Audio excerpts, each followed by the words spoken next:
Question number 7। Question number 7 में पूछा है कि if the organization of the cell is destroyed then due to some physical and chemical influence, यानी कि बोल रहे हैं कि कोई भी केमिकल या फिर फिजिकल इन्फ्लुएंसेस की वजह से अगर सेल का ऑर्गेनाइजेशन ही डिस्ट्रॉय हो जाता है तो ऐसे सिचुएशन में सेल का क्या होगा।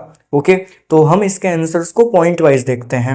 If the organization of the cell is destroyed then the cell will not able to perform basic function, यानी अगर जो सेल का ऑर्गेनाइजेशन है पूरा वो अगर डिस्ट्रॉय हो गया तो ऐसे सिचुएशन में सेल जो है वो अपने बेसिक फंक्शंस को भी परफॉर्म नहीं कर पाएगा। बेसिक फंक्शन में कौन कौन से फंक्शन आते हैं, तो यहाँ पर फंक्शन आते हैं जैसे कि respiration, nutrition, excretion, okay, control and coordination and reproduction as well. तो ये सारे ऐसे फंक्शंस होते हैं जो सारे लिविंग ऑर्गेनिजम्स के लिए इसेंशियल लाइफ प्रोसेसेस होते हैं। इनको परफॉर्म ऑर्गेनिज्म नहीं कर पाएगा अगर उसका ऑर्गेनाइजेशन डिस्ट्रॉय हो गया।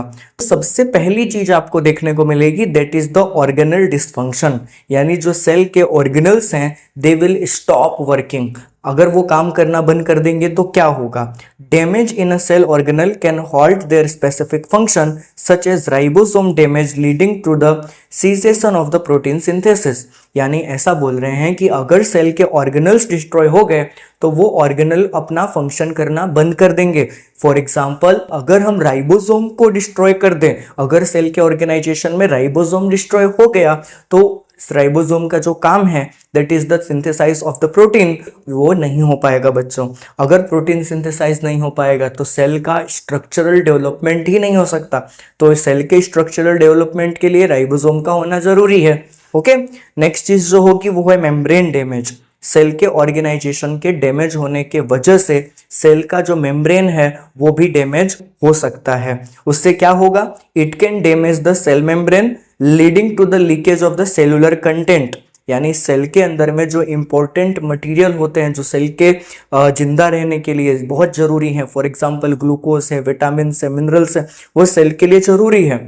तो वो क्या हो जाएंगे, उसका लीकेज हो जाएगा, यानी they will leak out of the cell, यानी सेल से बाहर रिलीज हो जाएंगे। क्यों, क्योंकि मेम्ब्रेन ही टूट गई।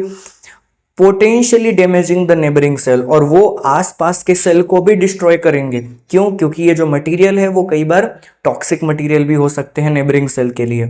Okay they may stop all function of all the activity may result in its death, यानी अगर सेल का सारा फंक्शन, सारी सेल की इंट्रासेलुलर एक्टिविटी अगर बंद हो गई तो ऐसे कंडीशन में सेल का डेथ भी हो सकता है। लाइसोसोम जो है अगर उसने लाइसोजाइम जो कि एक डाइजेस्टिव एंजाइम होता है अगर इसने ये रिलीज कर दिया तो सेल के सारे ऑर्गेनल्स डाइजेस्ट हो जाएंगे, ultimately the cell will going to die.